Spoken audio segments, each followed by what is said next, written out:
barricades whisper in the hall, where justice wears a mask and truth begins to fall. Every thread they pull, every lie they weave, in the courtroom's dance, who's left to believe? Oh, the devil's in the details, hiding in plain sight, innocent until the gavel steals the light. True crime echoes through the hollow night, fighting injustice with no end. The devil's in the details, hiding in plain sight, innocent until the gavel steals the light. True crime echoes through the hollow night, fighting injustice with no end in sight.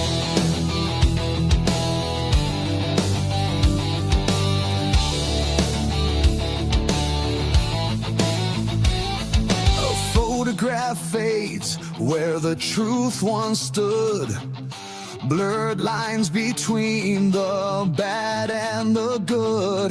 The scales they tilt with every silver tongue, while the broken cry for a song unsung. Black robes sway like shadows on the wall. One wrong word and the mighty fall. Who's a sinner? Who's a saint? The jury's out, but the verdict's faint. Oh, the devil's in the details, hiding in plain sight, innocent until the gavel steals the light. True crime echoes through the hollow night, fighting injustice with no end. The devil's in the details, hiding in plain sight, innocent until the gavel steals the light. True crime echoes through the hollow night, fighting injustice with no end in sight.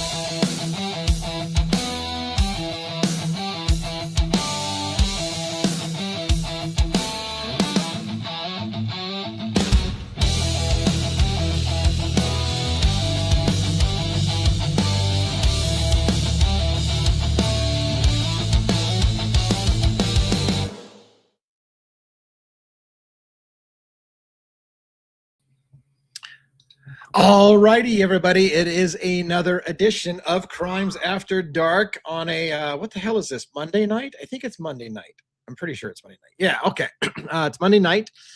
Our panel's a little light today, so it's a good opportunity for you to come up on stage with us if you'd like to. So, Robin, if you would, while you're waiting backstage, if you can send a link out to people to might be able to join if they'd like. Great opportunity to come up and say a few words, ask a question. We'll probably answer a couple of your questions, and then we'll move to another person or whatever the case may be. But if you want to do that, tonight's a great night to do it because we don't have a full panel. I believe Logan's feeling a little under the weather, so she's not going to be here tonight, but she said she's going to make every effort to be here tomorrow night. JJ is going to be, again, now we said this earlier, JJ's working on getting his own State of the Deep channel up and running, and so he's going to be taking a few extra nights off to try to prep that and get that launched, and so we won't see him as much. I think we get to see him tomorrow night. I think we get to see JJ tomorrow night. And did I say JJ will be back on Friday? Yeah, my scrolling thing says JJ will be back on Friday. I think we actually get JJ tomorrow night, as well as maybe Friday and Saturday, depending on if he has gigs. So just to let you know, in case you're wondering, what the hell's happening to DA's panel? Are they all falling apart? No, people are sick. But one made it in, even with freaking 2 feet of snow and something in New York or whatever. Anyways, we'll talk about that with the panelists. Let's bring the panel up in the order they are backstage. Dago, you're up first. How you doing this evening? Whoa. It's good to see you. Forget about it. It's great to see you. Welcome back, sir. Great to have you here. You didn't get any snow where you're at, did you? Yeah, we got about 3, maybe 4 or 5 inches max. It's not. I've been told 3 or 4 inches is just not enough. That's, well, this is my second marriage. I'll just leave it there. I mean, although I've also been told 2 feet is way too much. So, again, so, yeah. Yeah. Anyways, yeah. Okay, let's move on now. So, anyways, other than that, how was your channel today? Did you have anything special on your show? Or I did cover. We went over the second Warner body cam video that was put out where he goes back to the scene. We went over that, had a discussion about that kind of stuff. I did find out today that Captain, who is now Chief Anthony Dollinger, has graduated from the the National FBI Academy. Dallinger went to the FBI Academy. Oh my God. All right. All right. Well, we see where that goes. I'll show you the press release for it. I was like, what? Yeah. That's super interesting. Very super interesting. It's super interesting. You know what? A cynical person would say that's convenient. That's really convenient because as we want to try to cover up what happened in the case, wouldn't it be nice if you had somebody who works for the feds as well? Yeah. Oh my God. Oh my God. Well, oh my God. I smell. I'll talk about it when we get through this. Okay. But yeah, it wasn't recent either. It was. I'll show you the date. That's what's going to be interesting. Oh, wow. I can't wait to get into that. All right. Let's put that on hold for the moment. Let's bring Robin up on stage. Robin, what's going on with you?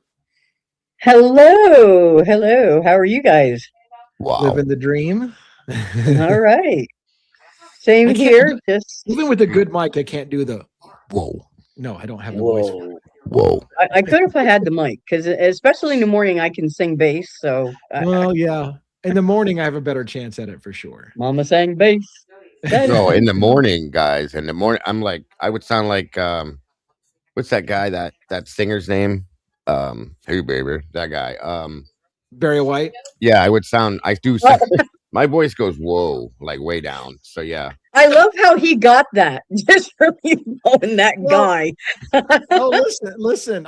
Before we bring one up, I worked at a help desk for a while, an IT help desk, and one of my better friends on the help desk, they called him Barry White because whenever he would get a female on the phone, his phone would drop 2 or 3 registers and he'd be like, "Hey, can I help you today?" And I'm like, "What the fuck? Like, why do women bring the Barry White out on this guy when the women call into the help desk?" Oh my gosh. So that's hysterical. Yeah, and I don't think he did it on purpose. Well, I mean, like he didn't do it intentionally. He just would drop his voice when women were on the phone. As soon as the woman's voice got in his ear, it automatically turned him in a different direction. Yeah. He became Barry. Hey, baby, how you doing today? Can I help you this evening? Anyways, it is what it is. Anything special you want to report before we bring one up? Nope, not just did the work thing. Although he's going to be tired. He spent a long time shoveling today. We only got here in PA. We got about, at least my neck of the woods, we got maybe 3 inches. We had mainly rain, which I think is worse in some ways than snow outside of the shoveling. But yeah, so nothing special today. Although Logan did want me to pass along to everyone that she will be back tomorrow night. She is not feeling well today, and that's why she was not on today. She's okay, but she asked me specifically to pass it along that she will be back tomorrow, and she's just a little under the weather today, so she didn't want. Yeah, and I understand she was kind of people. She was kind of crashing on the show that you guys had on Sunday, kind of crashing mid-show. Yes, so yeah, she was not really feeling well last night, and she was very upset because she said, "I did a bunch of research about Diana, and I know she told me so excited about it." Yeah, so I assured her though we're going to be, working on the Diana case for the next several weeks here, so there'll be plenty of opportunity for her to, to talk about it, and so we'll have a good time. But yeah, I told her I was glad she took some time to take care of herself today. So, but she wanted me to pass that along to her crew. So. Very, very cool. Well, yeah, and hopefully, we get her back speedy recovery and well. So we're looking forward to that. And yeah, so nothing special going on with you then. No. You're saying, okay, well, let's bring one up. Boring. And get whatever. Not everything can be an exciting day. My day wasn't all that exciting myself. Whoa. What's up? Evening. Hello, everyone. How are you tonight? Denizens. Oh, I'm great. 4 hours of shoveling snow.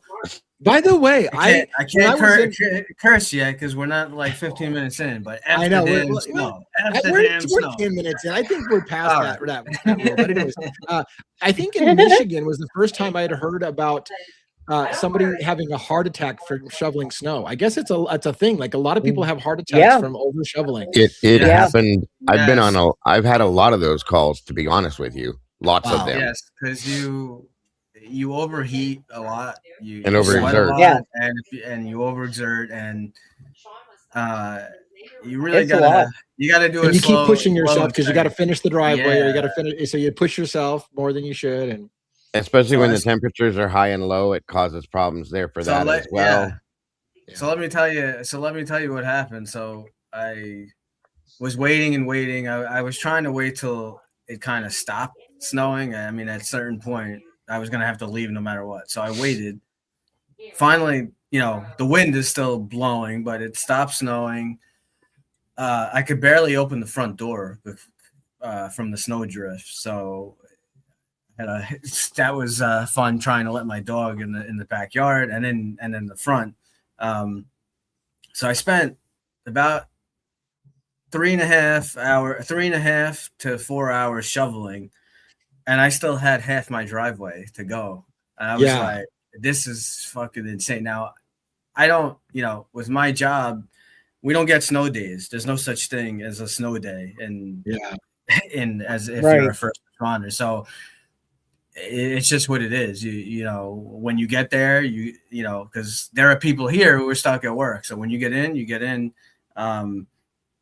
So I'm about halfway done, and my neighbor next door, he's probably about, I think he's retired. He's about 10 to 15 years older than me. He had already shoveled most of the driveway, but he still had a little bit left to go. And he was telling me how he was fighting with the snow plows like all day. So he would like the hardest uncover part, stuff and then they'd bury it again. Yeah. So the most compact, the hardest part is the bottom of the driveway, because you shovel it and then the plow comes by and packs it back in. So he was literally like fighting with them, and he was quite angry. So we were talking about how we really got to get some kind of snowblower. I said when the spring comes or whatever, I'll look. I'll help him out, and I'll share it with him and whatnot. And so I'm going along. I'm doing the driveway. I have a decent sized driveway and a nice sized sidewalk to shovel. You have to at least make a path. Don't necessarily have to do the whole sidewalk, but you got to make a path. So I'm going along. I'm like halfway done with the driveway, and I'm like, God, this is gonna take me freaking forever. My other neighbor next door on the other side of me, he waves over to me, and he's like, "Hey, you want some help over there?" I'm like, it was almost, it's like, it's almost like you're being attacked by. You're in a fight. You have all your guys, and you're the last soldier standing, and you're like, that's it. It's almost like you're at the Alamo. That's it. I'm done. I'm finished. And there comes the cavalry. He comes with a giant snowblower. Oh, nice. Does the sidewalk for me. Nice. As you said, you can't. I had to finish the driveway. I couldn't stop. He actually did like the half of the rest of my driveway, and then those things, even though you have a snowblower, right? He had a gas one. They're pretty heavy, so he was like completely like done. He's like, I can't push anymore. But if you want to use it, so he gave it to me. I finished the driveway using the snowblower, and then my other neighbor's on the other side, and he's like, "What the fuck?" Can we borrow that snowblower? Well, he was already done. So it's funny because that he may have saved your life that day. Because again, you know what a lot of guys do. Yeah. I shouldn't say just guys, because this could be a woman too. But you get in that mentality when you're shoveling that if you just go deeper and get a bigger scoop of snow, you'll get done faster. Yep. And so you tend to push yourself to get bigger and bigger shovels, which make it harder and harder, and you have to lift more.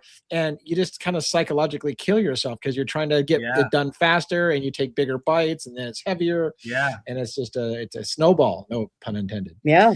I kept putting it off. Like the last 5 years, we haven't really got much of anything. But the last storm we got about a month, whatever it was, about a month ago, a few weeks ago, was a bit. This one's even bigger than that one. So that's it. This spring to the summer, I'm gonna buckle down and buy a snowblower.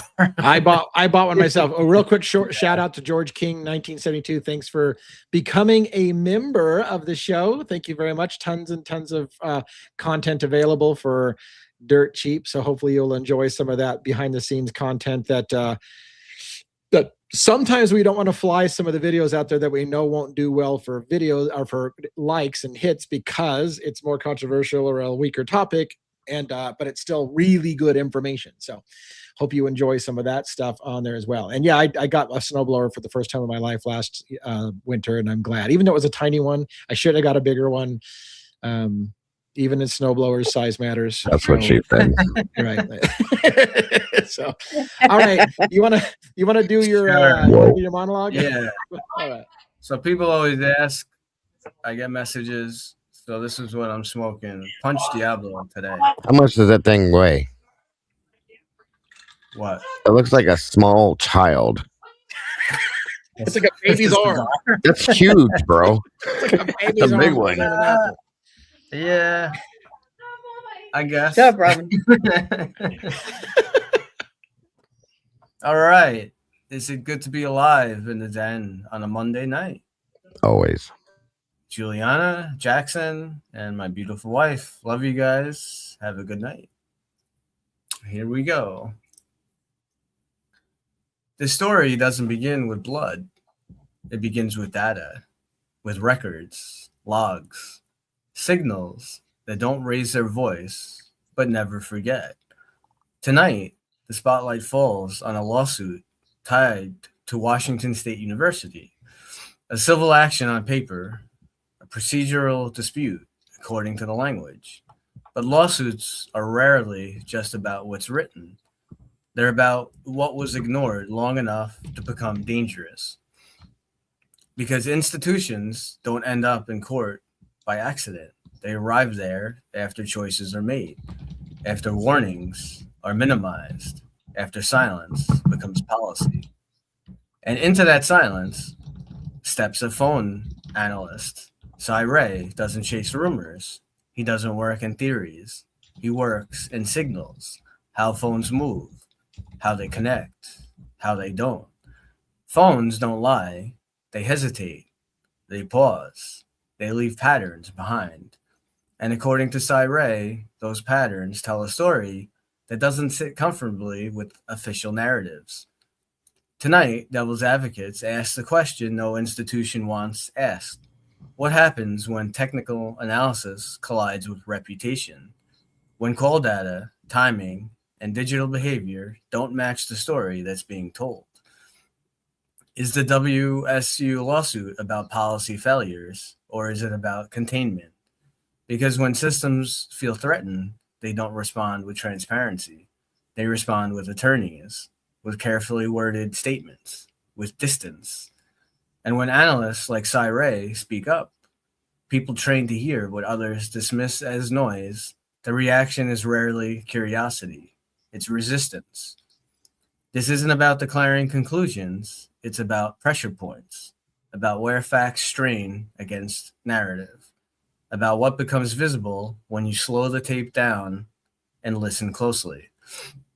Tonight, we're not here to accuse, we're here to examine, to pull apart what the data suggests, what the lawsuit reveals, and what the silence around both might be telling us.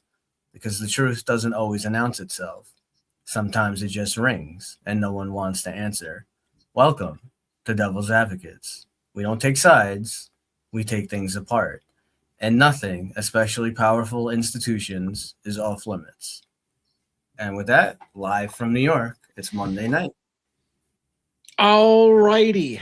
Pitter patter, let's get at her. I'm excited about the show. I wanted, are we covering the case of the overdose YouTuber whom joined a panel of friends but left early and died in her sleep? I didn't hear this one. Me either. Yeah. By the way, did you hear the other YouTuber that recently died? Was she YouTube or just other social media? The 27-year-old that died from plastic surgery, hypoxia.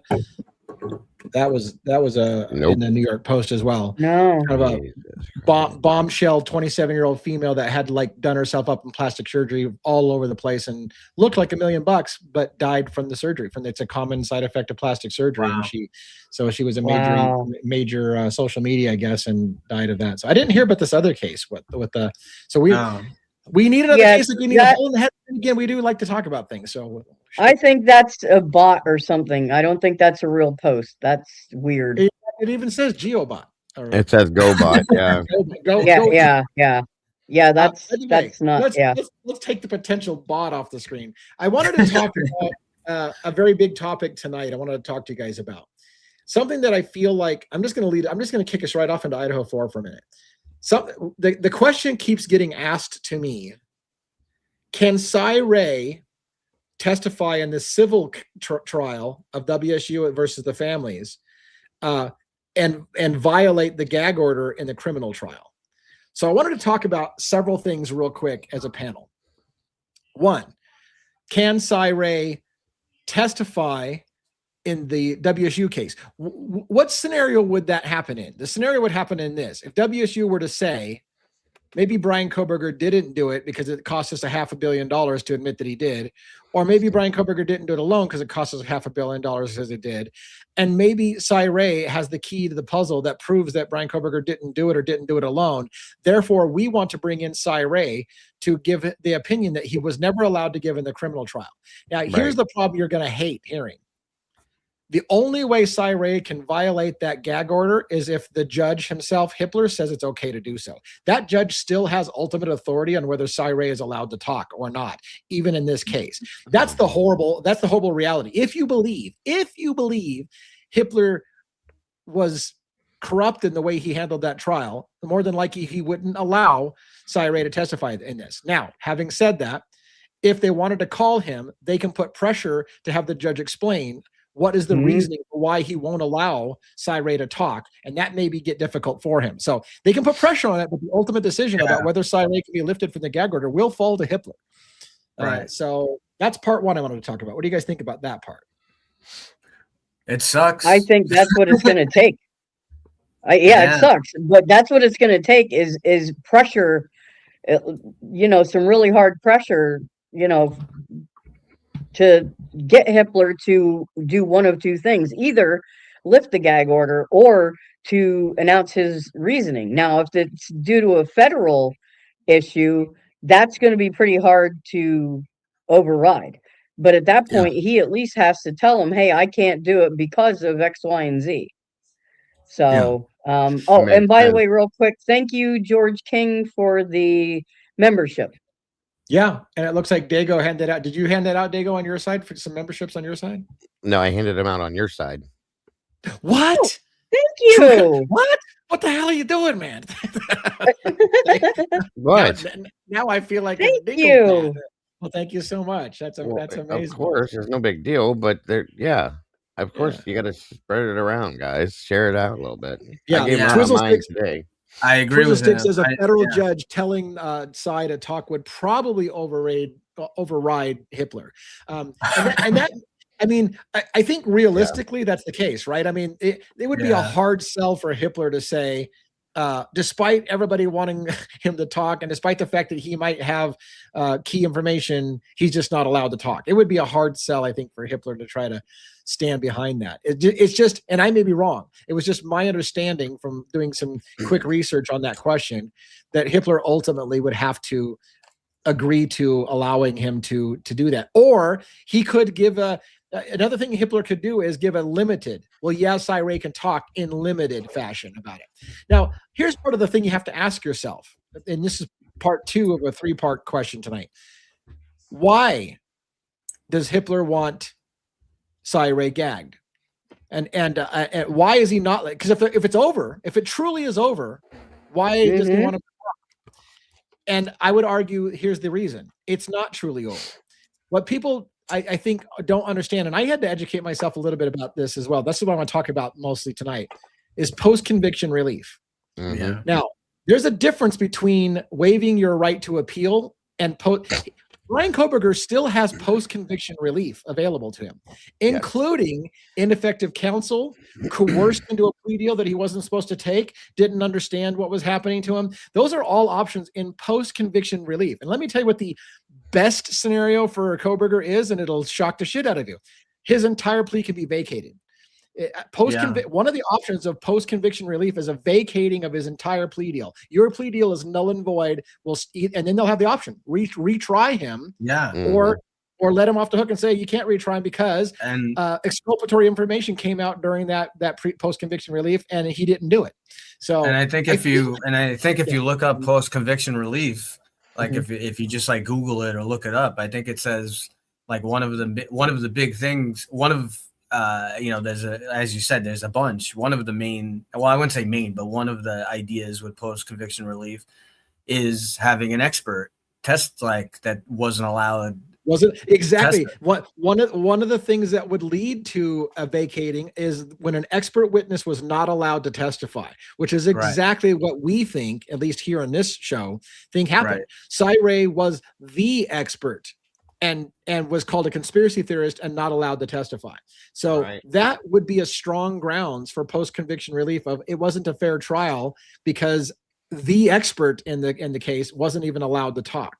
Especially considering that what he had to talk about could have exculpated Brian. And at that point, they didn't even allow for that to happen. So I personally think there's Brady violations out the ass on this. I think there's several Brady violations where they hid information from the defense that would have led to it not even going to trial. I mean, that document, again, we've talked of a few times. I mean, I'm sorry. I don't believe Ashley Jennings. I think she said, there's a document there that said they got 3,800 timing advance records. So you got 3,800 timing advance records of everyone in the area. But the person that you accused of the crime, you don't have his timing advance records? Right. It's such a lie. Well, not to mention they had Maddie and Xana's as well for the investigation, but you didn't have his. Stop. And again, to clarify what Tomboy just said is that's a truth, guys. That Cy's not under a court-educated gag order. He's under a personal gag order until his stuff is unsealed. He's not taking any chances of getting any lawsuits or any other issues hitting him because of his reputation, his background, and he's protecting himself all the way around until he can absolutely say something, and then that's why he's not doing it right away. And I don't want to say you're wrong or you're right about that. When I was doing research on it, the research I found was that it is still in effect, that his gag order is still in effect. So I don't know. Now I have to find out for sure, because when I did a research on it, his gag order was still in effect, that he was limited from saying what he can say. So the question is he self-limited, or is he, I think he's still that could be correct. It's probably going to be connected together. I mean, once his documents that have to do with him are probably, if they were released, there would be no reason really to silence him. I read it, the way I read it is that's how I understood it, was that when the court gag was lifted, that his was lifted, but he was under something separate. The way it's hard to understand. So if I misspoke and I'm wrong, I do apologize. I'm not sure. I read it a little differently, and I'd have to read it again. So now it's the $1 million question. What we should do before we get together next time is get it definitively. Yeah, that's a good point. Self-imposed, or is it imposed by the court that he can't talk until? Right. Because from what I understood, Hippler has to actually remove that piece. And in fact, here's the way it works. Again, correct me if I'm wrong.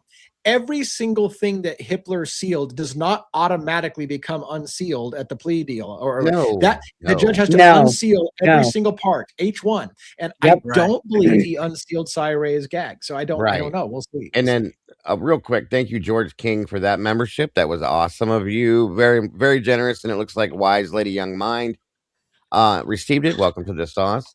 You see, what I understood is what Twiz said over there was that Cy could always talk. He wasn't under like the same gag that everybody else that was into that gag was under, because he was an expert. But he couldn't talk about any evidence or any reports because those were still sealed. That's what I thought that meant. Right. Okay. So that makes sense. So that's a little nuanced, right? It's like he could talk. What is he going to talk about if he can't talk about the case?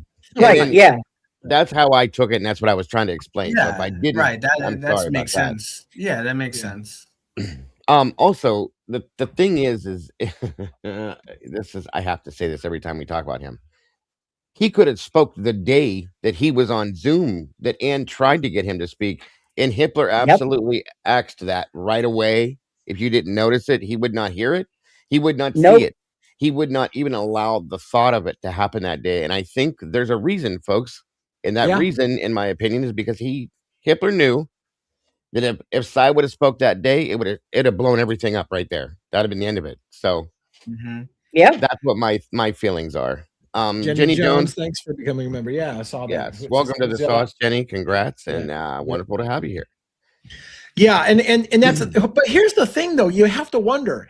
So stopping a witness from testifying because it will derail the trial just leads you to wasting a bunch of time and money when it gets an appeal and they end up speaking anyways, and then undid everything. But a cynic would say that's more money.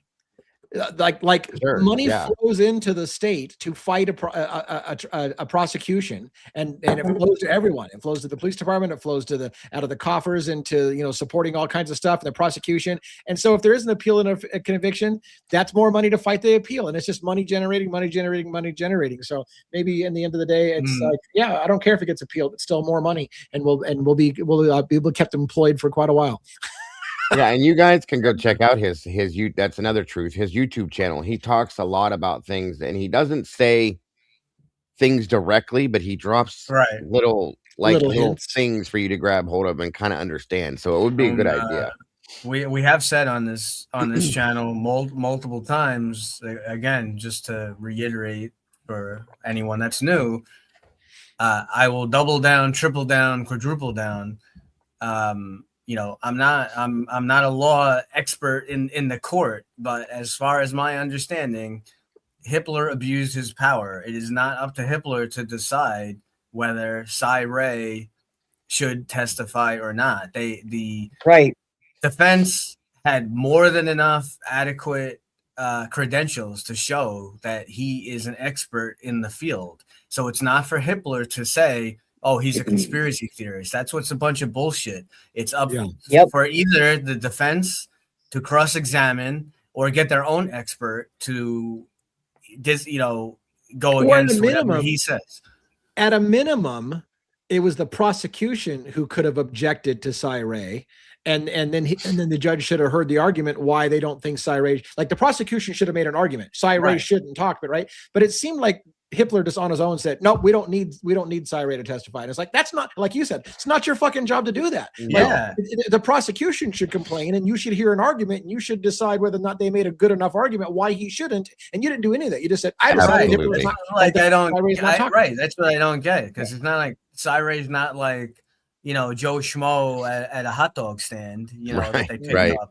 He has the credentials to prove what and not only does he have the credentials that he has a company and how many cases has he testified? And yes, this was 500 and something cases. Yeah. This is the first time he's testifying for the defense, not the prosecution. I think, it's worth hearing what he has to say and let the prosecution argue against it. Like, I think all day long they have, and so here's the part I want to make sure people don't, because I don't know if this is widely known. I don't remember exactly when sentencing was. Wasn't it August of 2025 for Kohberger? June. It was in June or June or July, I think. July. Yeah, July. Okay. I think the trial was set for August, so I kept thinking that it kind of happened right around that. Yeah. So here's the other thing.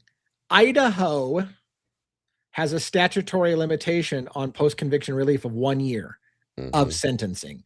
So we're on a ticking time clock. So everybody was talking about the ticking time clock of 40-something days that Kohberger had to change his mind about his appeal. He had 45 days. And when that came over, a lot of people said, well, we're done. He's outside his 45 days or a 42-day or whatever it was. I think it was something weird number like 42. But what they weren't factoring in is he has up to a year after sentencing for post-conviction relief. So we're on the clock. And now we have to wonder, are they preparing something? Is the defense for Bryan Kohberger in the background preparing post-conviction relief arguments right now? And bingo, I was just going to add to that and say, if you think about it, since Judge Dippler did not give them a continuance and anything else that they would try to receive to get any help whatsoever, he didn't act like a judge on this. 1 year would be a decent amount of time to be able to build the rest of what you need to put something out there worth something to defend this man and possibly clear his name. I'm not saying it's enough, but it's definitely more than what they would have gave him. Right. And again, I'm not an attorney, so I wish I would have my attorney friends on right now to ask this question. But if I were an attorney, I would use up almost every single day of that post-conviction or relief time to make my case as strong as I can before I filed it. Because again, you don't want to go in there early. And like, if they're still looking for alternative suspects or they're looking for that proof, that nail in the coffin proof, even if they had it right now, they might be like, let's make it as airtight as this can be. And we'll file on the next to last day that we can file for post-conviction and go, hey, by the way, we're appealing. But I would take every minute to make sure all my ducks in a row, and then I would file that sucker. Again, that's if your client is okay with sitting in jail for a year waiting for his post-conviction relief to start. And if you think about that, Lee, which with what you just said, I was just getting ready to throw something out there like that. Sitting in jail for the period of time that Bryan sat in jail so far, as compared to what could have happened, is nothing if they're doing something. And because I'm telling you guys, I'm going to make a proposition here. If I'm wrong, then you can throw as much crow at my face as you want. That's fine. But I truly and honestly am very comfortable saying that I think there's going to be some bombs that are going to start dropping in this case here and leading in the direction of an appeal coming from him as well.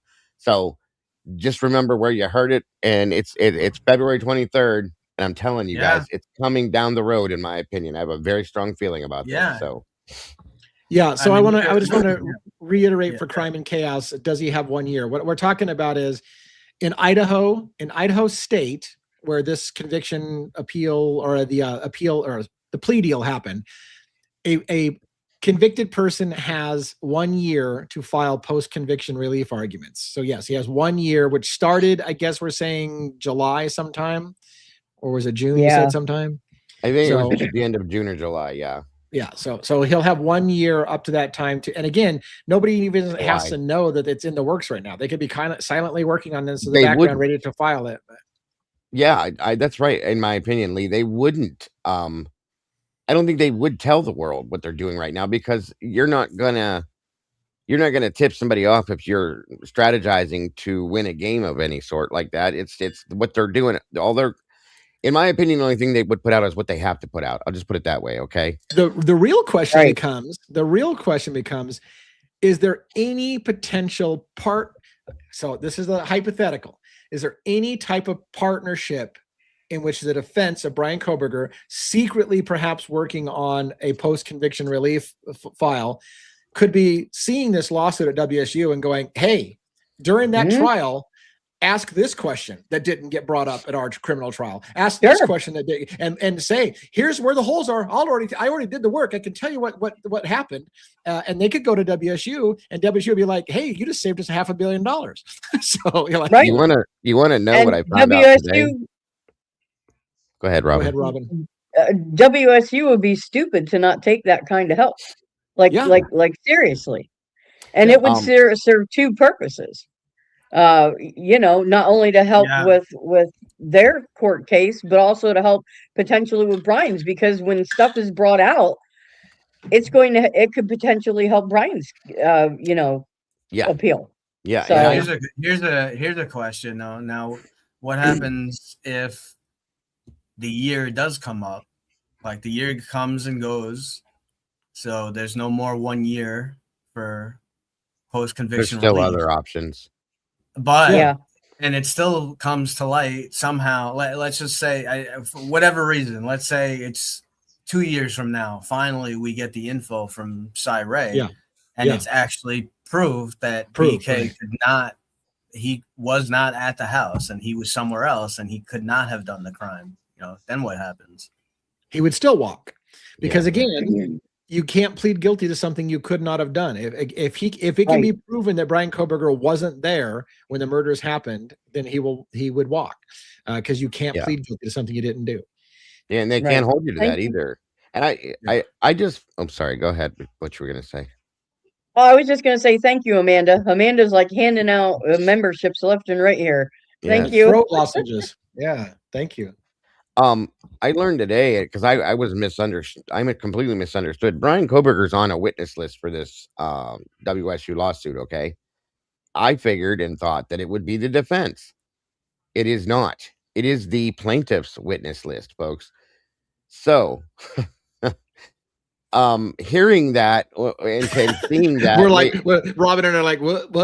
That's exactly the face that I made. And I said, do you guys, in my show I was talking about, I think when you were in there when we talked about that for a little bit. Yeah. I said, do you guys, I hope they don't think that this man is going to sit and testify for them on the side of the plaintiff, because no. But then I thought about something like, wait a minute. If it would be interesting if they got him to testify for the plaintiff. And think about how that would work out, you guys. Just think about it for a minute. If their attorneys come forward and bring up these things about him in this school, and they're going at him, we know that they're using him, okay, and they're using the school to go at him for this. But think about how that would look if Brian were to testify for the plaintiff side to this, and break that down in your mind for a minute, because I am. Okay. All I'm thinking is, what if Brian testified on behalf of the family? Yeah, I did kill all your kids, and I did it on purpose, and I did it myself, and like, then you're like, what the fuck was this? I can't imagine. Well, I don't think it would go that. I don't think it would go that crazy. No. Here's the thing: Brian didn't speak at all. Remember that? Not a word. Not a word did he say. I think Twiz caught on to what I was saying. He said he could tell his truth. Truth. Yeah. And it can't affect his plea deal at all. It's actually an amazing situation if you think about it. And I didn't think about this till like later on in the show afterwards. I was sitting here going, wait a minute. And things started clicking because I'm a little slow. Sorry. It could work in the opposition to what the plaintiffs think. They think, and Brian's super smart. We already know this. Okay. The man said not one word during his hearing or anything. He didn't say a word, not one thing. And if all of a sudden the man sat up and spoke and decided to testify for them and tell his truth, because nobody allowed him to speak about anything, and drop what actually he knows, if he knows any of it at all, or what he believes, holy shit! Do you realize what could happen with that? But that's my problem, Dago. There's no way in hell, in my mind, the prosecution would make a mistake of putting him as a witness, because then he could be crossed by the defense, and it would be. But he's on that list, Lee. It stuns me. I can't see any scenario in which that makes sense for the families to put. But it would be brilliant for him, because then he could be like, "Look, I would, I'm under oath, so I'm going to tell the truth, regardless of what that truth is." Yes. Why would they do that? Depending on whatever he says, it would be pretty damn hard to refute that, really. Now, one more thing was just said. That's exactly it, Robin. Twiz just said bingo right there. Look at that right there. Right. Yeah. And when I said they want him to talk. And thank you. And I said this when this lawsuit dropped. I said, this is either a money grab, it's going to get thrown out, or maybe they file this lawsuit because they want that discovery so they can actually maybe get some real truth. Well, gee, what better could we do than to put the man that we believe is the murderer that didn't say a word on the witness list and put him on the stand and make him testify? That blew my mind when I thought that's some fucking deep level chess right there. It is very deep. That's insane. I can't fathom it right now. But now I really want that thing to go to court. 100%. And if it doesn't happen, guys, I don't want you guys to get super excited. Okay. No. But this all broke down to me when I was sitting in my stream. Like, wait a minute, why the hell would they put him on that list instead of the defense list, so on and so forth. But yeah, 100% what Twiz just said. This is real deal 5D chess, folks. Yeah, I mean that's maybe like the that's G's have known what they're doing the whole time. Deep fucking thing. It makes you, yeah, like That's my brain crazy. can make that some deep fucking shit about. Yes. I mean, as soon as I saw all that, they would have to do is say WSU did want to settle. All they'd have to do is keep rejecting their offer to force it into court. And see, that's the thing, Robin. I don't think WSU's gonna settle because they're gonna, if they settle, no, it's gonna bang their reputation. Okay. Yeah. Right. And they can't afford to have the reputation squashed. It's a university. They have to have the utmost, you know, be the best. So at that point, my mind is upside down with this, guys. I'm telling you, that would be some insane shit. Because I was like, oh yeah, Brian's on the witness list for the defense, figures that, blah blah blah, and it said no, it's for the prosecution or for the plaintiffs, and I went, what? and then it triggered after a while, and I was like, oh wow. So you know, if it works out that way, holy shit. And I think that's where everything is going to implode. Sorry, go ahead, Steve Robin. wants that trial. No, that's all. That's all I was going to say. Yeah, the only way I can at the moment logic this out, and again, this is fucking some maybe I'm not a good enough chess player, but the only way that can even remotely make sense to me is if one or more of the families knows that Brian Koberger wasn't the only guy that did it, and they think they can force the issue, and then they'll sue Idaho, and they'll sue Bill Thompson, and they'll sue MPD when you know. But I'm like, oh my god, the gamble on that though, that's too. It almost seems ridiculous level of complexity. But you know how upset Steve was about them taking even offering the plea deal. He was like furious. He wanted that thing to go to, he wanted the trial because I do agree with you, Lee. I think he does think that there's more than just Brian involved in this. Oh, yeah, I've always thought there's more than one person involved. Yeah. Now, and every time he does an interview, he triples down on bashing Thompson. So what if when Brian does testify? He didn't speak a word during his hearings or any of that stuff. We know that again. But what if what he says produces new evidence in his case? Okay. Right.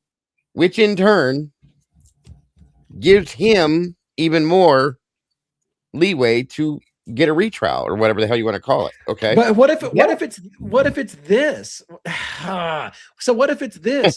what if Brian Koberger was involved with other people?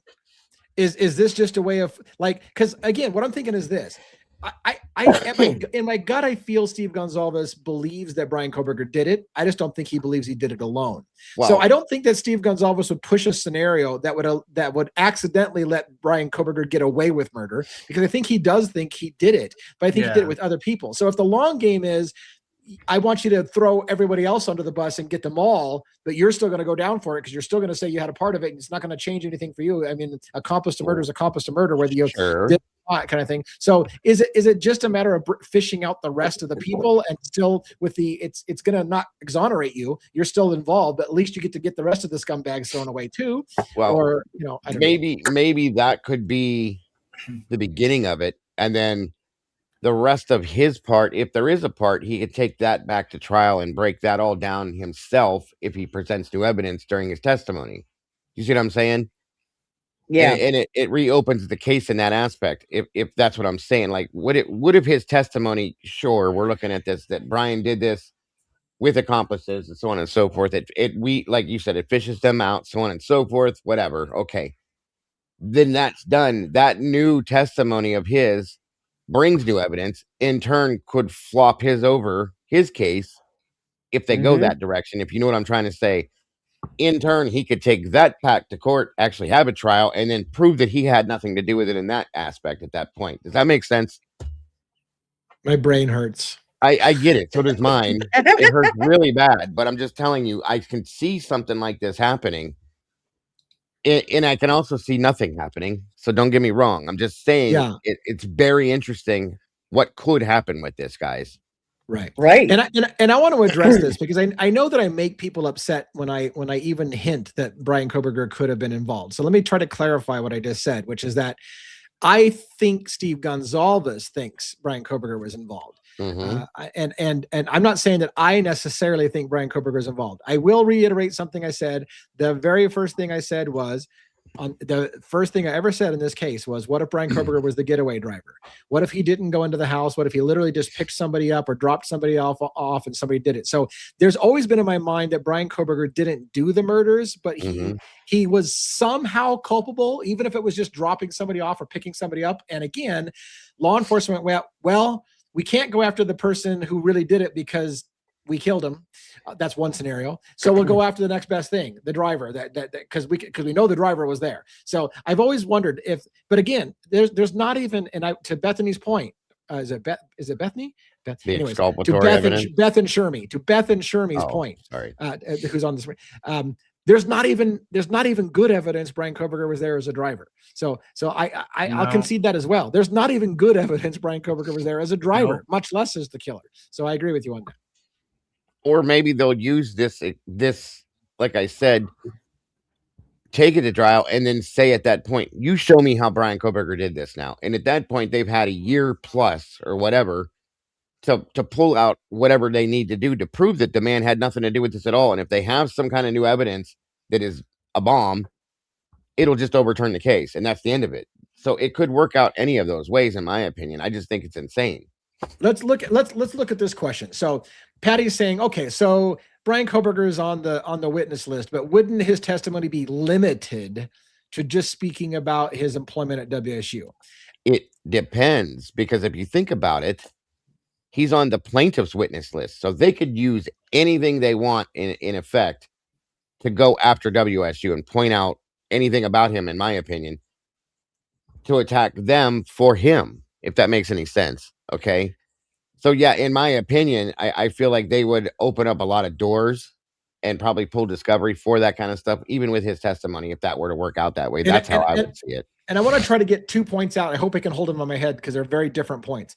Point number one, while they could limit what he can talk about, we all know that a clever lawyer on cross can get somebody to trip up and say something that allows them to, you get to open new avenues if you can get somebody to trip up. That's one of the reasons why you never fucking put somebody on the stand if you don't know exactly what they're going to say, because they might be limited in what they can talk about. But if you get them tripped up, and by the way, that's exactly what Ann Taylor said she wanted to do with the alternate suspects. When he said she couldn't bring alternate suspects up, she said, can I cross-examine the police department? And if they, in the cross-examination, flub up and allow an opening, can I bring it in then? And he said, yeah, if you can get them to flub up on the stand. I'm paraphrasing. It wasn't done in that exact language. But that was basically what she was asking, is like, if you're not going to let me bring in alternate suspects, can I interrogate the police officers? And if they screw up and say something that brings my alternate suspect to the foreground, can I then bring them up? And he said, yes, if you can get them to say something that kind of like opens up that line of questioning, then you can do that. And I was surprised that she didn't take that option. The other thing I want to say, before, because somehow I managed to keep it in my head, just because someone's on the list of witnesses doesn't mean they're going to call them. So people it's notorious for them to list a bunch of people that anybody they might even possibly call, and the actual people who get called might be much different. So let's not completely freak out about Brian being on the list, because there might be a reason why he's there, but they never intend to put him on the stand. So that could be a case too. But Michelle F asked, are they trying to get Brian to dig a big hole? Was that your question to me, Michelle? Or was there something else? Oh, there it is up there. I'm sorry. Could they be doing that with Brian, with it being, it is federal, folks, by the way. It was taken up to a federal level right away. With it being federal, remember Steve saying FBI said, don't worry, we could get him federal. I don't think so, because he's already there. That part of it's done. So I don't think they can like go after Brian at this point that way, because this is not about that. So I don't think they can flip this and try to trick him into getting Brian in a federal, because he's already convicted. That's done. Right. You know what I mean? So I don't think so, Michelle. I'm sorry, I just saw the question. My apologies. So I will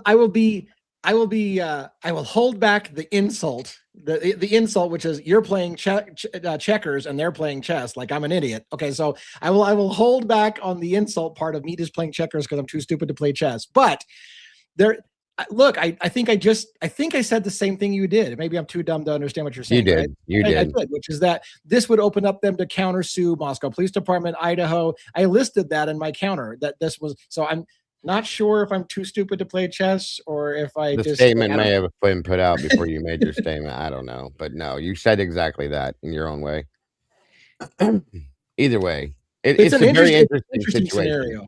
Sure. Yeah. And I guess where I'm going with it, with all of it at the end of the day, is this is far from over. Again, the people who think it all ended with the waiving my right to appeal and the 42 days ticked off and now it's done, there's nothing can be done. There is still post-conviction relief, and that's probably more likely where that's going to get fixed if they're going to fix anything. That's probably where it's going to happen, is the post-conviction relief. Brady violations, exculpatory information that was not allowed to be done, expert witnesses that weren't allowed to testify that should have been able, all of that is on the table, and really, really good arguments for post-conviction relief. Right. Yep. Yeah, and real quick, if you don't mind, this will take 3 seconds. I just want to show this piece of information while we're talking about Idaho real quick before I do forget to show this, because this blew me away when I saw this. This is dated December 19th of 2023.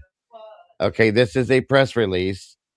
Moscow Police Captain Anthony Dollinger graduates from FBI National Academy. Anthony Dollinger is the chief of Moscow PD at this point, folks. December 19th of 2023. I just wanted to share that. Wow. So, yeah, I mean, wow. It's again, somebody else moves on again. The chess game. It's the chess game. Wow. This case, I hate this fucking case. I'm telling you, I hate this case with everything in me. I can't look away. It's like the worst train wreck I've ever seen in my life. I cannot look the other direction, because I mean, every time I do. On the one hand, you shouldn't hate it because it's a dream case for people who like mysteries. Because that part I love about it. Yeah. That's probably why I can't look away. But on the other side of it, I hate it. I hate it. Yeah. Hate it. But this part I love. Yeah. Because there's always something like this that happens when you're like, what the hell is this? And right. What?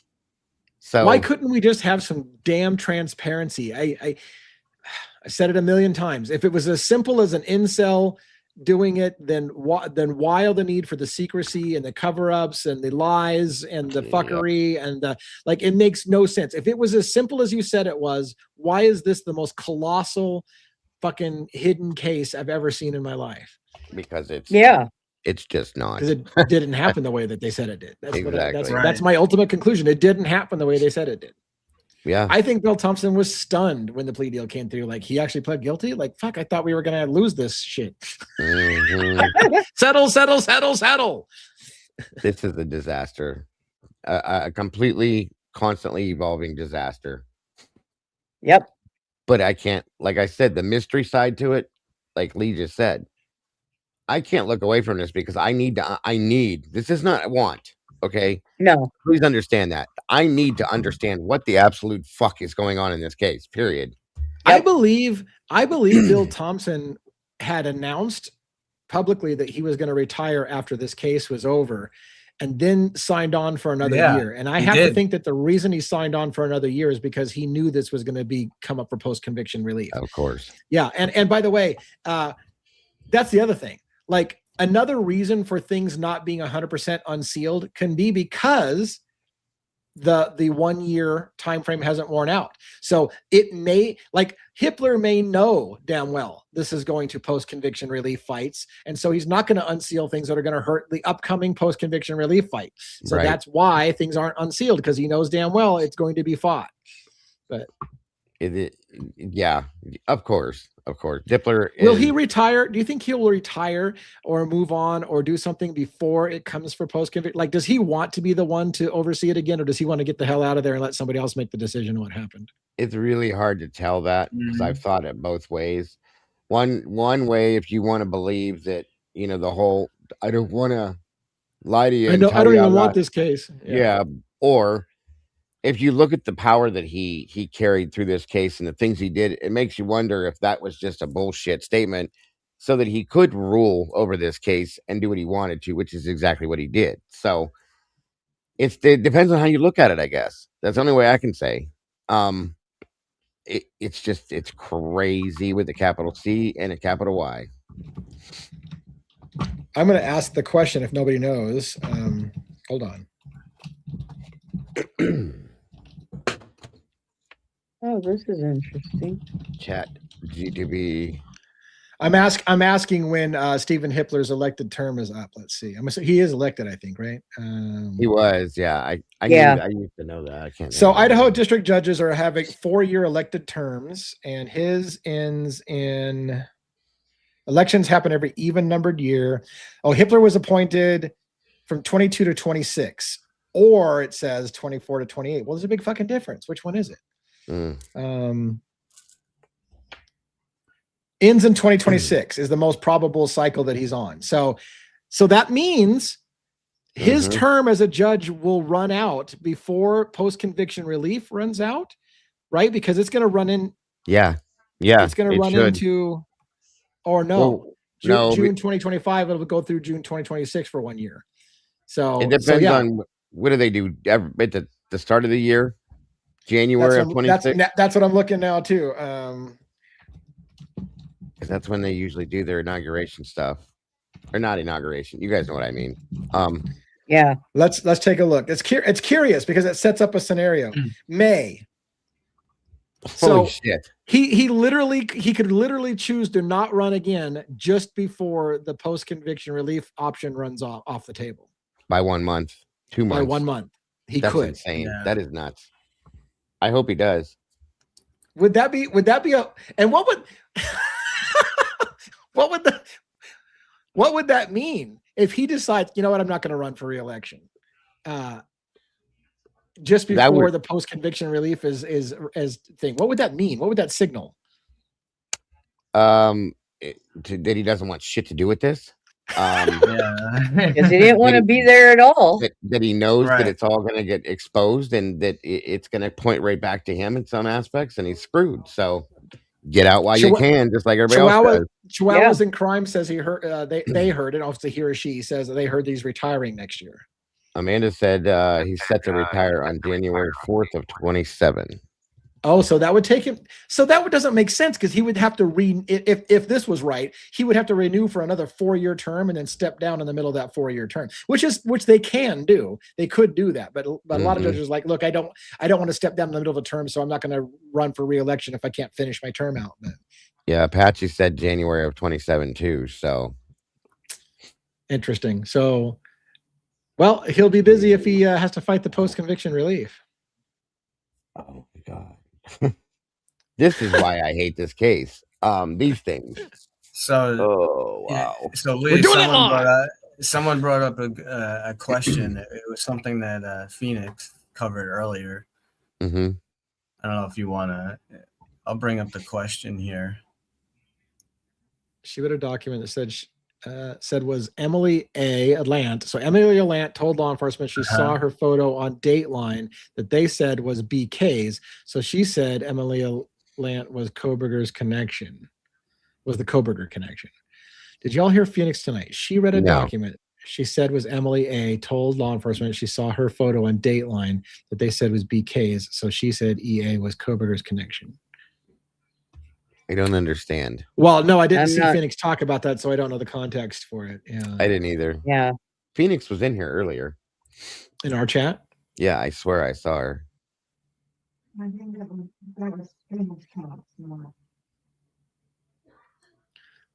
There's another user that's frequently here that has Phoenix. Yeah, Phoenix Rising, I think, was here earlier. A different Phoenix. Yeah. Okay, I'm sorry. My apologies. Yeah. I have to go check it out. So I don't know. I don't know about that. That's something new to me. Very interesting. Yeah. All right. Did we have anybody that wants to come up on the microphone? Let's throw some invites out there. Yeah. Invite guests, copy. Did we put that link out there? We probably have a couple times. Yes, I did earlier. I Did you put put it it on in? my side too. I was gonna say, did you put it in the private chat so he can put it over on his side too? Yeah, I Yep. dropped it over here Yep, too. I did. So come one, come all, come up on screen, tell us that we're full of shit, or tell me something good. Give us a good recipe. Right. Tell us your shoveling snow story, something like that. Female. Chihuahuas in crime is female. I'll try to remember that. Thank you. Someone on Discord sent me something interesting. That just came out on the 17th of February, apparently. They just sent this to me. You want me to share my screen? It's an article about how Idaho is not going to be sharing the history of police officers' employment any longer.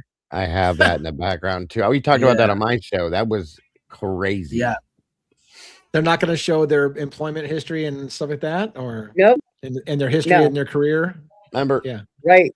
Remember what we were talking about how people get in trouble for corruption and then they're allowed to just retire so that they don't have to face on. Yeah. That's it right there. That's why. Yeah. So now they don't have to. Apparently, do you want me to put that up on screen or no? Sure. Yeah, okay. That blew my mind. I guess it shouldn't have though. Right. Yeah. Right. Surprised, not surprised. It's not what one put up on stage, is it? No, I after Robin shows her thing, I have the document that Phoenix was talking about. It's like a 1-page document. Oh, okay. Yeah. So can you see? Come on. Why does it never want to go on stage for me? Do you have Cooper or Chapman's body cam from Washington State Patrol? I have a bunch of body cam footage that I haven't seen or haven't watched all in. So Cooper or Chapman. I'll try to look for that. Senior Wazowski, if I pronounced it right. I'll try to look for that. Cooper or Chapman. I'll see if I've got that. Senior is our other police officer. Were they Pullman Police Department, or were they Whitman County, or were they what agency were they with? Because so far all I have is I think it's Pullman PD. WSP, Washington State Patrol. Yeah, I don't think I have Washington State Patrol body cams, and I don't have Whitman County's yet. I think I'm about to get Whitman County's body cam. Okay. All right. Yeah. So this is from. I can put the link to the full article in the chat too. Idaho records exposed officer misconduct. Then the state decided to conceal them. This is from a magazine called, website, Investigate West.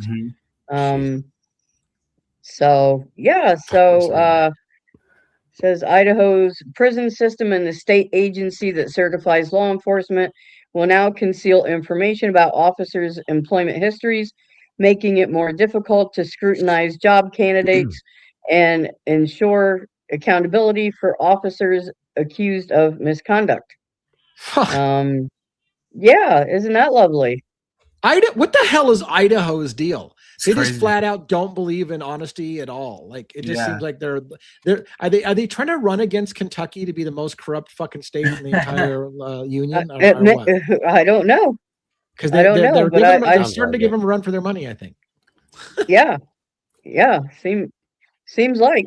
So yeah, I'll put that because it's a pretty lengthy article, but I just wanted to show that and this just came out February 17th. So jeez. Well, we know what happened when whoever that was that leaked the photographs of Brian in prison as a CO. What happened with him, and they just let him retire. He quit. I'm sorry. So he didn't have to face any legal consequences, which is absolute bullshit. Somebody needs to go to the Senate with that or legislation and say, no. Yep. I think just for the record, Kentucky probably still has Idaho for amount of fuckery, but yeah, it's a close call. So thank you, Sausage Biscuits. So this is the document that Phoenix was talking about. It's sequence number 312. So can you guys see it or? Yeah, I can see it on the screen. No, I can't. Yeah, I can't read it on the screen. Yeah. All right. Well, it's May 22nd, 2025. I received an email from Prosecutor Bill Thompson with a request for contact for what does it say? EA. Wanted to report her daughter.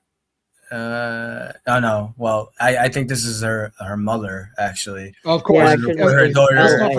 Yeah, and one of her friends, whatever. Saw photos of them on Dateline from the latest special in reference to the Moscow murders. I contacted whatever on May 22nd, 2025, and she responded and stated she would be available on May 23rd, 2025, but I was not able to contact her on that date. On May 29th, 2025, I called, what does it say, L, and spoke to her by phone. L told me her daughter, so that's Emily A, watched the Dateline special, and when they were talking about photos of WSU students on Brian Kohlberger's phone, he was able to identify several of the photos of her and one of her friends as being photos reported to have been found on Kohlberger's phone. I asked Elle if I could talk to whatever, and she provided her phone. She told me the following. Emily, I believe it's supposed to be Emily, was a student at WSU in the fall of 2022 and was in class where Kohlberger was the TA. Emily was in class with her friend A, and A was interviewed by SP Detective Jacob Schwecke on March 2nd, 2023. I guess it's Emily told me she had never talked to Kohlberger during the class, but he did sit in close proximity to her. On a rare occasion, he would attend class. Told me she thought Kohlberger was socially awkward, but was not able to provide me any other information about this. So it's interesting. Is that connection? Is that how they got Kohlberger's name? All right. So I want to answer this question from Turkey Creek, but I also want to comment on that. So let's leave this up on the screen for a minute. But as far as so that was one of the questions I asked about. Well, Kohlberger had pictures of classmates on his phone, and I'm like, and that doesn't lead to stalking behavior if you took a picture of a campus and one of 100 people in the picture is one of the people that oh, there it is. He's got a picture of me on his phone because I'm that third person in the back row over there behind that thing sitting at a table talking to somebody. He's got a picture of me on my phone. So a lot of this, when I heard this, they're going to make the argument in the WSU case that Brian Kohlberger had pictures of some of the people in his phone. I thought, if it's a classroom campus photo and somebody in the 100 of people standing in a picture is one of them, it's going to be a hard sell to say that's proving of stalking behavior. And I don't think he was stalking. And so anyways, the answer to the question, Turkey Creek Gal, what was the time frame of when the dead coyotes were put on people's doorsteps and blood on their window compared to when the murders happened? So I personally don't remember the exact dates of that. I do remember Buddy the dog was somewhere around in October that they found. And when they were looking into Buddy the dog, there was reports of other animals that had been found and that people were allegedly killing animals and leaving them places. So that was all prior. I think all of those stories and rumors, I feel like were October-ish and the murders were in November. So like a month or so before, but I don't know how long the history of dead animals went, but I think Buddy the dog story about the dog that went missing and was found flayed was in October, which was a month before the murders. So that's the best I can give you on my answer on that. You guys have a different answer or more detail on that? No, Yes, sir. I think you're right though. Yeah, I think that is correct. Good questions. Good questions. Any other questions, comments, concerns? We can move to a different case if we're done with this. Buddy was killed by a female juvenile. I can neither confirm. I can't. I know Amanda probably can because Amanda reads a lot of shit and she probably knows something I don't know. But I can't tell you who did or didn't kill Buddy. So I don't know that either. Yeah. Excuse me. I think if I remember right, Amanda showed there was something in a court document that did say something like the name was redacted because they were a juvenile, and on who. But I don't know if it was definitive proof that she was the one or if it was a suspect in the killing of Buddy. But I don't know. Buddy the dog was found skinned and filleted on October 21st, 2022, just 3 miles from where the University of Idaho students were murdered on November 13th. Yeah. So at least I got that part right. I knew Buddy was in October. Jules did talk about that. I remember that now. That is correct.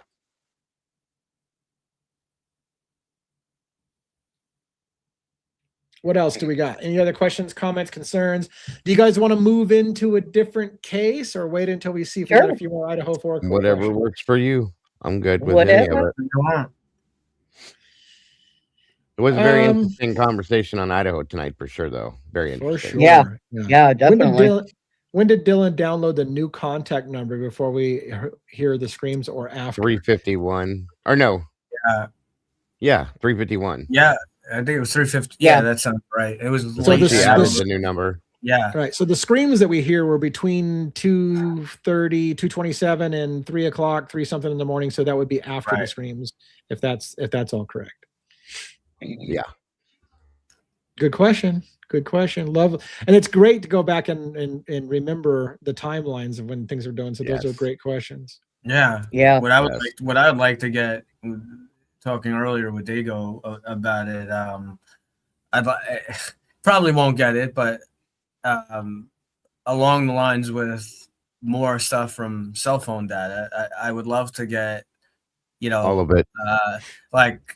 So I know you didn't really follow the Karen Reed case, Lee, but so one of the things is that the victim is with his cell phone. So Lana actually covered a whole big thing. How I remember you, talking about the movement of the phone. The movement of the phone, and when he arrives on scene, the phone. And then he's like making weird comments and stuff, and the phone stops. So where I'm going with that, I would love to see since all of the victims, I believe, had iPhones.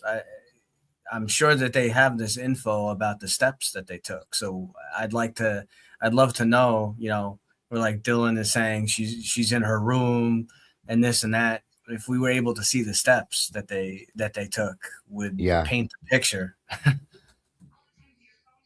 That would be big time to me. True. By the way, just back on the Stephen Hippler thing real quick. I didn't see until just now. Amanda had actually sent me the website of all the judges and the announcement that Hippler is planning on retiring when we said it was, January 2027 or whatever. So she sent me the link to that, which I could show it on screen if you really wanted to know, but I'm scrolling through all this massive amount of judges to find Hippler's shining happy face so I can read it to you, but it's taking, there's a lot of judges on this page. We got Birdie in the house. Oh, what's up, Birdie? That's way too logical, bro. Hey, I can always hope, right? Right. Good to see you, Birdie. A hip to the hop to the hip hop. All right. I'm just doing a quick peeksy. What I was going to talk about, but now that Birdie's here, maybe Birdie has a call. Shit, again, invite Birdie up. See if he wants to come up on screen with us while I'm looking for this real quick. Will do. Come on up, bro. I'm just trying to find it real quick, and real quick is not how I do things. I talk quick. No comment.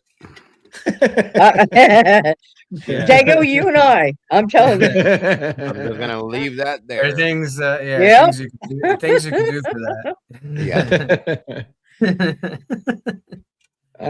So I couldn't find it, but do you need me to find it? To see Amanda's like, lady, you need me to find it, you fucking dumbass. Yeah, sure, go ahead. If you could find it, that'd be great. I was scrolling through all that whole thing. I couldn't find it. Birdie says he has to be up at 3 or else 3 a.m. or else he would come up. Man, I don't have any of that, Birdie. Yeah, no worries. Because then we'll get him up here and we'll be here all night, and I get it. Yeah.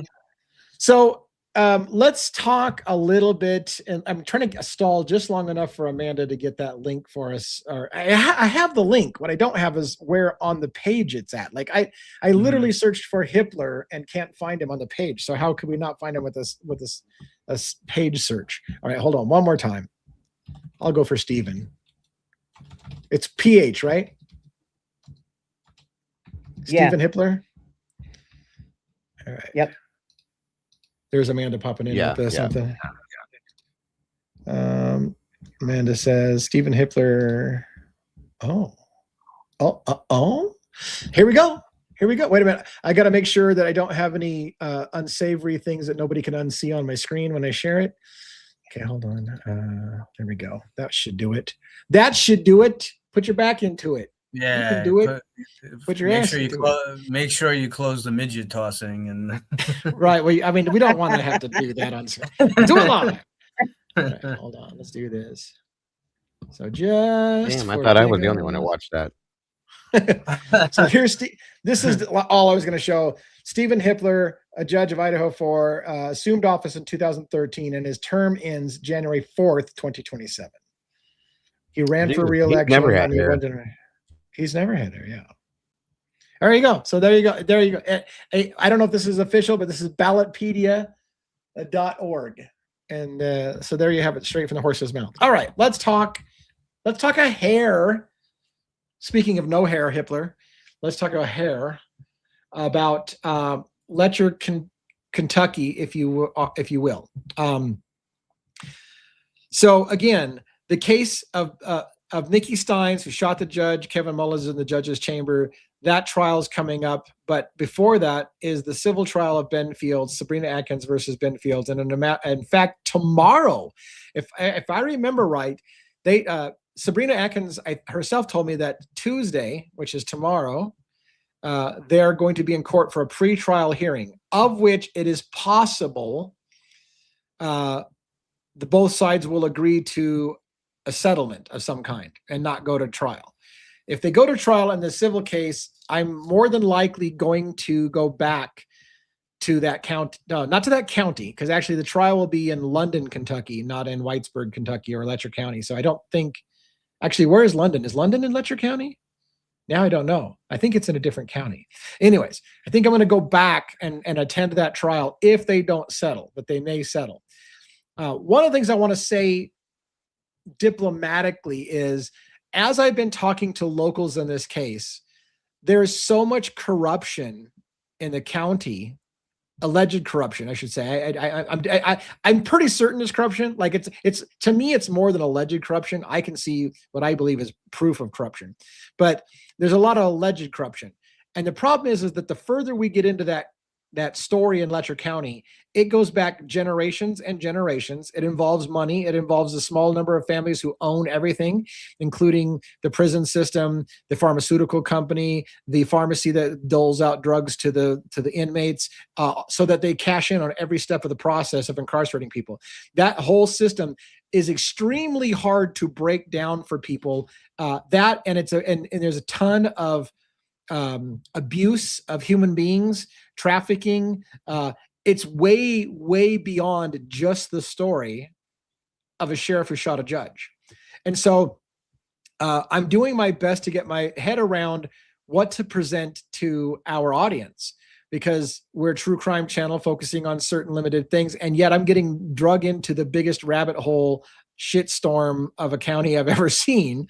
It actually puts Idaho to shame, I think, in some regards. But just to let you guys know, I'm talking to people, and those people want their story to come forth.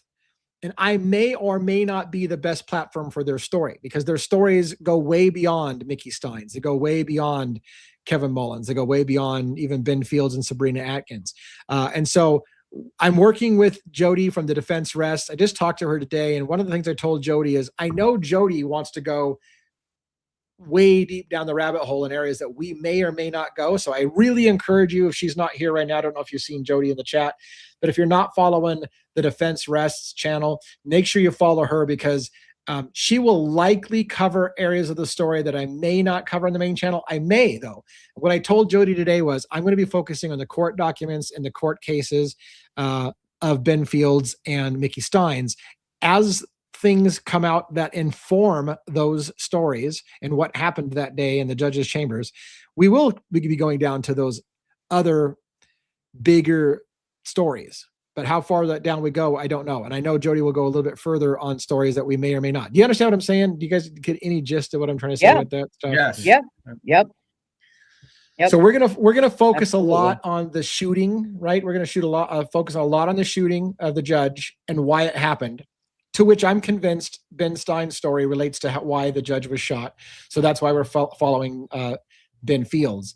But how much further we go down that story is up in the air. I do not want the victims in that county who have been coming forth and asking for my help to think that I'm letting them down, because I do intend to research and keep on that. I just don't know how much this channel will appreciate going further and further into the weeds on that story. So just kind of letting you know where I stand on that. What do you guys feel about that case? Do you have interest in this case? And if so, where does your interest lie in the Mickey Steins, Judge Mullins story? Anyone? You asking us? Are you talking to us or? Yeah, I'm talking to you guys. I'm talking to you. Oh, I'm my panel. Yeah. Was I not clear? Did I make it? You guys are all just staring at me like, okay. Wow. What do you guys I mean, feel? What do you guys feel? I mean, it's super interesting. I mean, with the, no blood on the judge in the supposed the alleged shooting, right? Which is super crazy to me. What the hell is going on? Yeah. It almost sounds like you're saying it could be a witness protection. I don't know. I know. I'm very interested in it. One thing that interests me is, since you were there at the courthouse and stuff, it's kind of makes sense to me with how close everything. Here we go again with how close everything was. How tight the whole community is. Yeah. But also with everything that's going on there, the way that Mickey Steins, his terror was palpable. When you watch that video of him, he was afraid they were going to kill him. Yes. Yeah.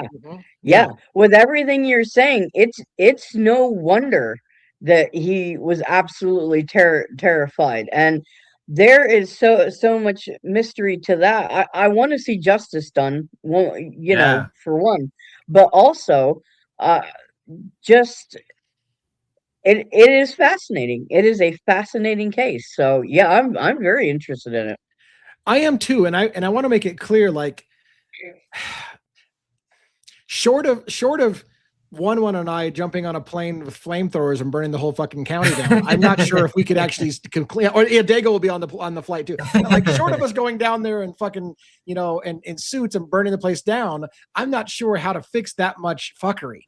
But right. I don't want to also abandon the victims and not let their stories be heard. And so we're just constantly trying to figure out how we can best serve those victims. We only have so many options for us on this end. That's the problem. Right. Yeah. At some point, law enforcement over there has to take it up and do something. And we're hoping that the right law enforcement people will get involved and it'll finally break. Yeah. And that's where the problem lies with that case. I like I said, I've been covering it since the day it started. And I was completely enthralled by how something like this happens, and it still enthralls me. And learning what we've learned, most recently on it 100%.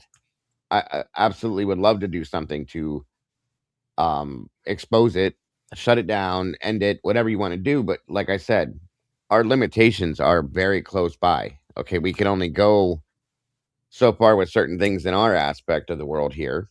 Right. But law enforcement in the very end has to be the one to take this over, like Lee just said, and it's up to them to step up to do their thing. And until they do, I feel like we need our AI graphic artists to make the advocates team with flamethrowers and burning down Kentucky. We need an image. Awesome. We need an image of the team in flamethrowers. You can hear that, Molly. There you go. That's what we need. That would be hilarious. Maybe a collaboration between Amanda and Molly. There you go. Yeah, that'd be cool. I forgot Amanda does. Yeah. And there's stories that I'm not telling and I won't tell tonight. There's stories. Let me tell you this. if you watch Defense Rest Team, you probably already know what's going on. But there is stuff going on right now. Right now, yesterday, horrific things happened that I can't talk about tonight because, as I told the girls, I have to vet these things. I can't just go to air with that kind of stuff. So I'm hearing things of horrific proportions, but I want them to know, if you're listening, if you're one of the victims out there who have reached out to me, I feel your pain when you ask me to help. You should know I'm the kind of person who won't go without receipts. And so I have to make sure I understand it fully and I can tell the story before I can even remotely do it. And I just heard about that. So yes, it's horrific. I got to leave it at that. I can't immediately act on things until I fully vetted it. So just to let you know, in case you're thinking, I don't want you to think that I'm letting you down. I'm doing whatever I can, but again, that stuff just hit me yesterday and I can't immediately go to camera with that. What else do we got? Right, because there are certain processes that have to be followed with anything like that. So it's not that the caring isn't there, believe me, and we are always trying to figure out how best to help. So please do not think that we are abandoning this at all. So we are in your corner. So yeah. So we have to follow rules too. So right. Yeah. Some of the stuff we have to be extremely careful talking about. Yep. Absolutely. What else? Any other? We got about 30 minutes left, of which probably a good 10 minutes of that is our wrap up and good nights. Do you guys want to? I mean, I've dominated the conversation. You guys want to dominate the conversation for a while? I guess I can throw this out. It's just a piece of information to sit on. But in the Nancy Guthrie thing, I guess they found another photograph of the same person they have on camera back in I think it was January. Okay. So he's been on that he's been at that house twice. So on camera at some point. Whoa. So I'm gonna be looking into that some more tomorrow. Does it still look like the same guy that you saw before? Yeah, in the mask and everything. Yeah, I do believe. I'm going to show something on the screen here. Oh yeah, let's not do that. Holy shit. Somebody sent that to me and I was like, oh shit. So I'll be looking into that tomorrow to make sure it's true for sure. But my understanding. What are we on, like we're almost on 3 weeks now. We're going on 3 weeks. We are on 3 weeks, 22 days. Yeah, we are on 3. Yeah. So this was updated 4 minutes ago. How come I can't right here? Yeah. Suspect approached Nancy Guthrie's door the night before her appearance. That seems like that's not new, but it updated 4 minutes ago. And maybe it's something about that thing being earlier. That might be it then. I might have misread what I read. Yeah, I don't know. I'm looking to see if there's something about it showing up before too. Because I mean it's new information. So what's new about it if it was just he showed up on, and is it a he or a she? He still, it kind of looks feminine there to me. Like I don't know. The movements made me think watching the video that it was a guy, but I mean you never know. You never know. Diego, did they give any was there any update on the searches? I know they were talking about that. Nothing that I saw yet. Yeah, they didn't connect it yet. I'm getting didn't they find a backpack? But they didn't say what was in the backpack, right? Nothing. Yeah, not yet. Oh yeah, they never tell you. It seems like. I know, but I want to know. The sheriff has still got me pissed off. So there's that. Oh my gosh, him. We started calling him sheriff. The videos that they typically Unique said the videos they released were 2 different nights. Yeah, 2 different nights. So they're saying that it was from 2 different times. Thank you, Kim. So he was casing the joint. Yeah, right. So what went on the first night, and how did the second night end up being what it was? You know what I mean? Yeah. What night was the first night? Did they say the date? I wasn't told. Yeah. Do you have that, Jim? Because I wasn't told that. I was just told that it was 2 different times. January 11th. Thank you, Rhonda. So January 11th and then January 31st. Or Wow, February 1st, 2 weeks whichever way you take it. beforehand. Right. Huh. So Why- Maybe they were Why going to not? go. Yeah. Right. Maybe something happened the first time they couldn't pull it off, and so they came back. Wow. I don't know if Well, this now- is a good idea or not, but I've got a little clip of that news story.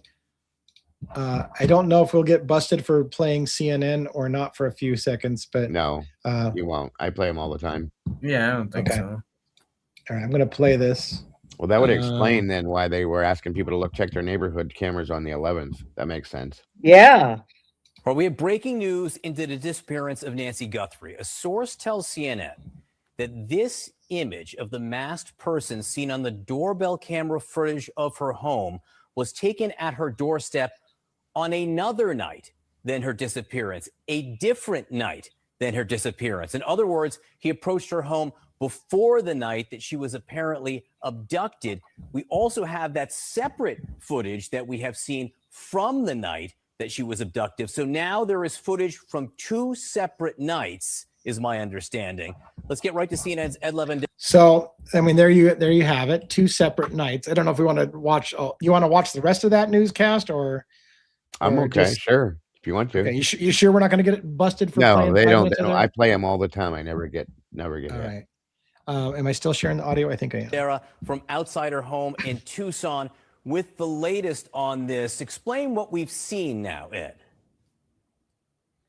Well, this is significant, John, because if you remember back on February 10th, the FBI director, Kash Patel, released those stunning, haunting images of this suspect approaching Nancy Guthrie's home in the middle of the night. And at the time, the FBI director said that these images and photos were captured the morning of her abduction. So, but this one photo stood out as we were all looking at it and have looked at it over the past week, because in all of the images and all of the videos, you see the suspect with the mask, the backpack, a holster around his waist that has a gun, and obviously the gloves. But if you look at this one particular image, which was in this batch of photos that was released by the FBI, there is that one photo where he's not wearing the backpack and he does not have the holster with the gun in it.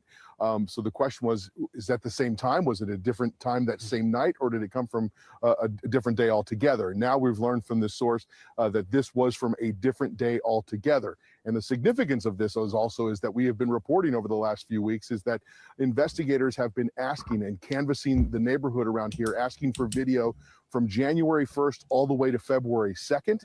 And also on some very specific days, one in particular, we know that there was an alert that went out to neighbors asking for video between 8 p.m. and midnight on January 11th, nearly 3 weeks before Nancy Guthrie was abducted. So this might help explain why investigators have been so focused on the weeks before her abduction. And this also kind of gets to the question about whether or not this was just a random act. Was this something that was more targeted? Was there did the suspect canvass the area and get a lay of the land here in this neighborhood? A little bit clearer picture on how all of this unfolded now. All right, Ed Lavandera, a very interesting bit of new reporting on this. Yeah, I don't know. That's definitely not just random if they were there twice. Okay. Yeah. Right. That's just crazy. It's something Wow. spook 'em or something. Yeah. Yeah, as Yeah, Twiz was something had saying, to so happen. it looked like he was looking into his phone about the yeah. I definitely, when he put the hand up, it looked like he was trying to cover the camera for sure, and I wasn't sure what he was doing with his other hand. But you guys probably know more about that than I do. I was asking the same kind of questions. I mean, it did seem like the hand, that the fist was in front of the camera to block the camera view, but and it kind of came up to the steps with his head down so he wouldn't be on camera too, right? But Yeah. not the greatest approach I've ever seen, though. So No. that see, if she would have been hooked into a subscription service with that, and like they checked and they had alerts and alarms and stuff, this could have been prevented. Meaning, Yeah. like they would have seen this before.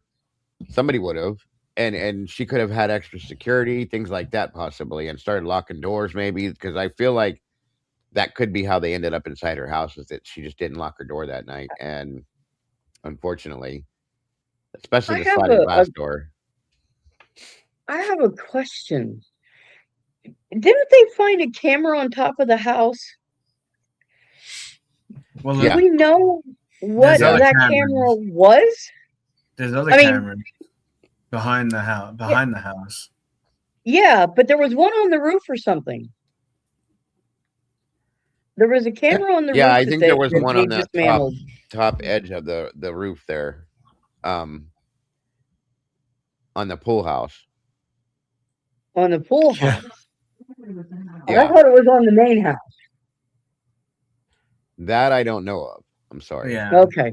That's okay. That's okay. I was wondering what, because if it's on top of the house, it would have Right. to be a certain way so that you could, I mean, it would essentially just be looking at the horizon, really. Yeah, in So, some senses, right? Yeah. Okay.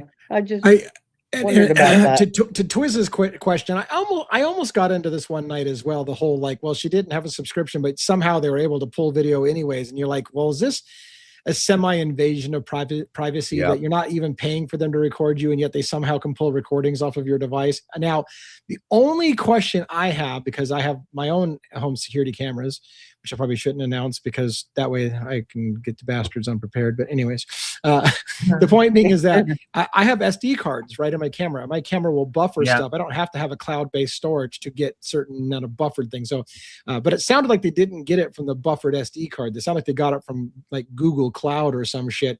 Right. Do you guys right. remember where they got the footage from? It was, I think it was something they that did. wasn't just I think they pulled it from a cloud type situation. Is what Yeah, it was the my cloud. understanding is. Yeah, they got it from Said the that it cloud. holds up to about an hour. That's what they were saying. Yeah. And again, if they're recording you when you didn't pay for them to record you, it seems like it's close to a violation of your privacy, right? But I mean, yeah, if it came from Google servers, yeah, I don't know. Nest is probably like Ring, so Yeah. that's pretty creepy. I'll just say it that way. it's been a while since we talked about it, but there was some lawsuits that came out of the Roombas that have the ability to take photos with their cameras as well. And, Yeah. caught a picture of a woman on the toilet in her house and a naked picture of her kid and stuff like Yep. that, and being sent back to the servers at the company, and they're like, I didn't give you permission to photograph me on the toilet in my house. Boy. That is some very, well, I'm not surprised, but very weird, creepy shit. Yeah. Wait a minute. All right. Well, any other last thoughts? We're about the place where I start to wrap up my evening anyways. And hopefully we'll have I think we're going to have a full panel tomorrow because we should have JJ back and should have Logan back tomorrow. Any questions from anyone in the audience? And if we don't get a question in the next probably 30 seconds or so, then we'll start doing the round table and say goodnights and call it an evening.